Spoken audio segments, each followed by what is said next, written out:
What's up, y'all? I'm back with another video. This is YouTubers who recorded their last moments. We finna get right into it. I'm a little bit on the skip. Gwynfor Beach is a white sand beach just north of St. Cove in West Cornwall, England. Because you have to go through some winding roads and sand dunes to get there, lots of people drive by that area without even realizing it's there. But for a YouTuber named Jacob Cockle, this was home. In 2011, Jacob started a channel called Whirlpool Hitman, where he would upload footage of his adventures swimming in whirlpools and doing other extreme stunts such as cliff jumping, extreme surfing, and cave exploration. As of today, the channel has close to 150,000 subscribers.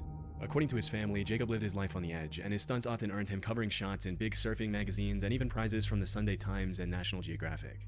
In some of his whirlpool videos, Jacob would often throw stuff at a vortex and record random objects getting sucked down by the powerful currents. But in most of his videos, he would actually swim in the whirlpools himself, which is extremely dangerous as the swirling currents could easily pull a person under in seconds. On May 28, 2013, the whirlpool that made Hale Estuary famous surfaced again. Well, he's like a stunt double doing like risky shit.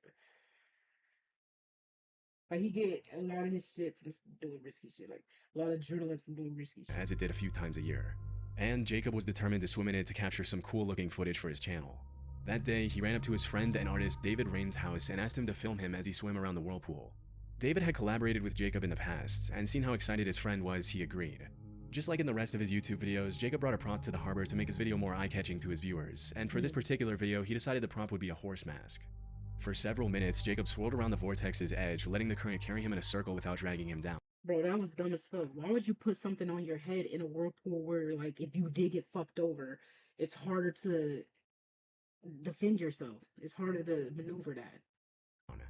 At one point in the video, he mentions to his friend that swimming in a whirlpool was a lot like surfing because it was all about flowing with the currents.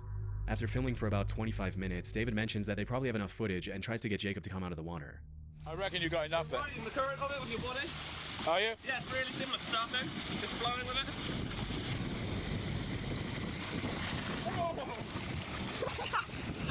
That's pretty scary.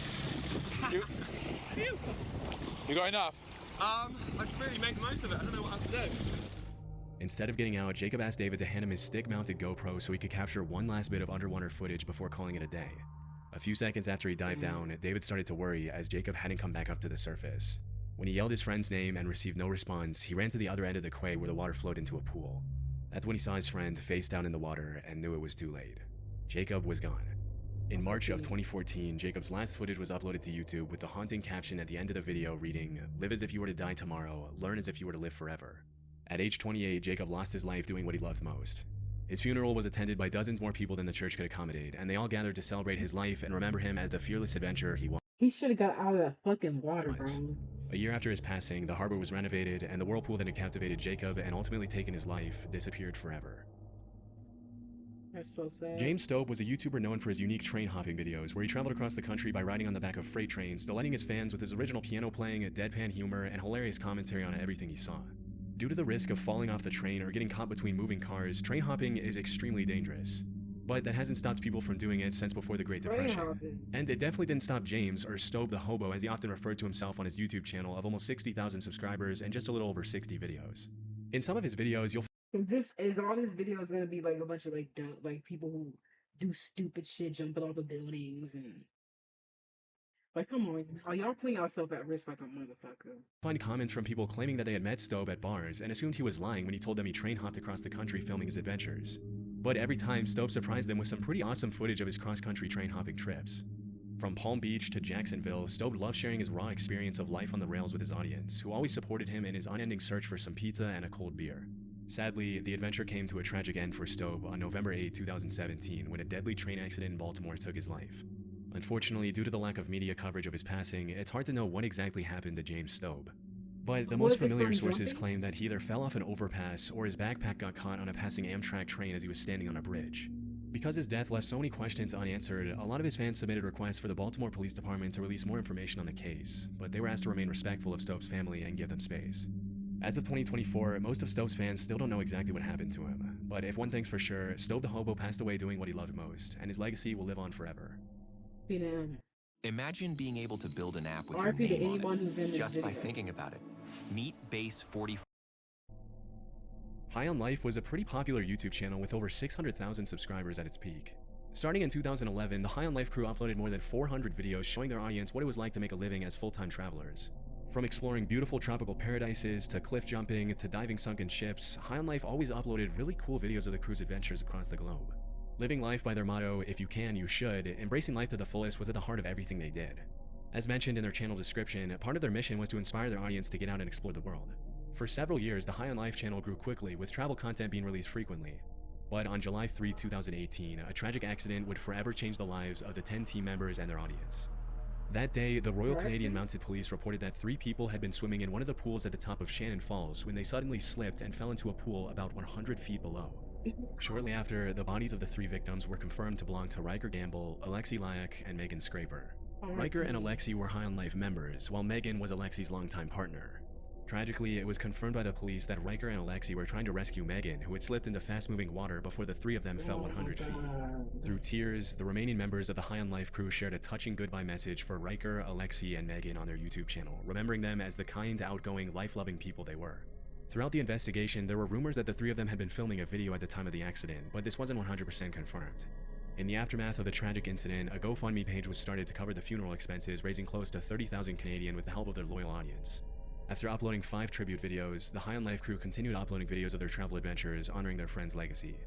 The last video they uploaded was 2 years ago. Since 2009, fitness model and actor Greg Plitt uploaded over 120 videos to his channel where he motivated his subscribers to work out, challenge their bodies and minds, and leave a lasting legacy.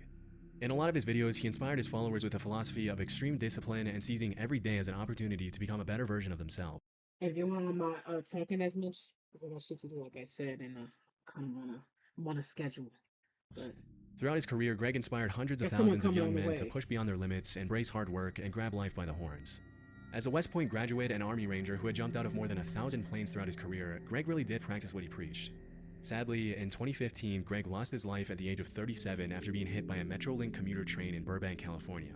damn. According to witnesses, he had been shooting a video for his website with 2 crew members when the accident took place. Based on the police report, it appears that Greg was either trying to outrun a train and get an amazing shot for his website, or he mistakenly believed that an oncoming train was on a parallel track to his instead of the track he was on. Either way, several sources confirmed that at some point while he was running on the tracks, he tripped, fell, and couldn't get up in time to avoid the oncoming train. Based on one witness's testimony, Greg had been holding a camcorder in his hand when he was struck by the train, but this was never officially confirmed.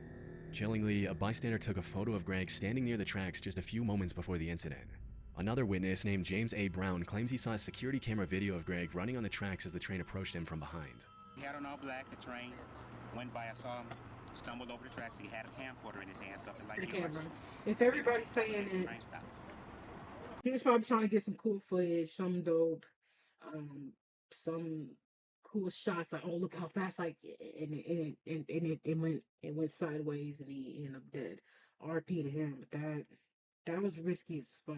Like, very. And you just saw him walking across the track. Well, I saw him stumble over the tracks as the train was going by, and then it stops right there. To this day, it's still not completely clear what Greg was attempting to do, but this wasn't the first time he had used train tracks as a prop for his workout videos. In other videos, he had been filmed doing push-ups on the tracks, playing with fire and taunting death as he moved out of the way of oncoming trains just in time to avoid impact. Because what is this? What if it's coming that way? Too comfortable. Unfortunately, he couldn't react quick enough that afternoon in 2015.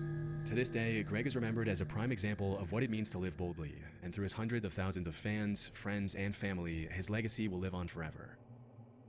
One risky shit. Tor Eckhoff, also known as Apator, was a Norwegian YouTuber who rose to fame with his videos where he would do some pretty risky stuff on frozen waters, including ice skating on thin sheets of ice and diving in ice holes shirtless. On his journey to break the 1 million follower mark, Apator captivated his viewers by accompanying his stunts with some very unique habits, including drinking entire bottles of vodka, rolling around in the snow half naked in sub-zero temperatures, and even drinking engine oil just for fun. In his channel description, he mentioned how he was born in 1964 and lived in Norway where he worked in a paint factory. He also confirmed that what he drank in his videos was real vodka, but that his upload should not be interpreted as any sort of advertisement for the Norwegian vodka brand he was drinking. Throughout his YouTube career, Apator's audience fell in love with his extremely quirky style and his he's probably drunk as fuck doing these damn stunts. Unique antics, which earned him the support of well over 1.3 million followers as of his last video. Sadly, on November 27, 2021, just a few days after he turned 57 and eerily posted a video titled, "I am not dead, I'm 57 today," Apator fell through the ice on a frozen lake near the town of Kongsberg while shooting some footage of himself ice skating. Before he started Drink it. skating, he had sent a text informing the person he lived with that everything was okay and that he was looking forward to capturing some good footage. After falling through the ice, Tor quickly tried climbing back out, but because the temperature wasn't cool enough to freeze back the edges, it kept breaking under his weight, leaving him trapped. After a while, Tor was picked up by a group of divers and sent by air ambulance to a nearby hospital. The doctors tried everything to bring him back to life, but it was too late as Apator had been in the water too long. In the last video he uploaded, thousands of his loyal followers expressed their condolences and sadness at his passing. Even in 2024, Apator is seen by his followers and the YouTube community as somewhat of a legend, a guy who dared to live life differently from most people and wasn't afraid to show it. It says a lot about his content that even after his death, his videos are still receiving thousands and thousands of views from fans and curious viewers all around the world. Albert Dyrland was a Danish actor and YouTuber who is best known for making comedy sketches and music videos for his songs. Since 2016, Albert uploaded over 220 videos to YouTube, earning him the love of over 170,000 subscribers. In 2018, he also starred in a comedy movie named Team Albert, which follows the life of a high schooler who wants to become YouTube famous. The movie would actually go on to win the Blockbuster Audience Award at the 2019 Danish Film Awards. On July 28, 2021, Albert was hiking Mount Seceda in the Italian Alps and filming a video for his channel with some friends. During the hike, he uploaded a story to Instagram where he showed his beautiful surroundings to his followers. Sadly, that same day, as he was recording a video on his phone, he fell off the mountain and plummeted more than 600 feet to his death. After the incident, a rescue helicopter was sent to the location, but unfortunately he was pronounced dead at the scene. From what I found, Mount Seceda is a part of the Dolomites, a limestone mountain range known for its steep walls, sharp cliffs, and sudden drop-offs, all of which likely contributed to the tragic accident. The investigation revealed that Albert and his friends had been hiking on a route that links two mountain peaks, but it's unclear what exactly he and his friends were doing when Albert fell off the mountain. In the aftermath of his passing, thousands of loving fans shared their condolences, referring to him as a Danish YouTube icon and one of the best content creators in Denmark. It's like he probably did that shit to go on vacation and shit, have a fun time, film some content, get some good shots, and then damn, that's so fucked up, bro. With more than 90 million views on his channel throughout his career, Albert was loved by both his Danish and international audience. His tragic death shook the YouTube community and served as a harsh reminder that capturing footage in extreme terrain comes with its own set of risks. To this day, Albert is remembered by his fans for his humor, talent, and the joy he brought to so many people. That's so sick. But that's it for this video, man. I'm out of here. Peace.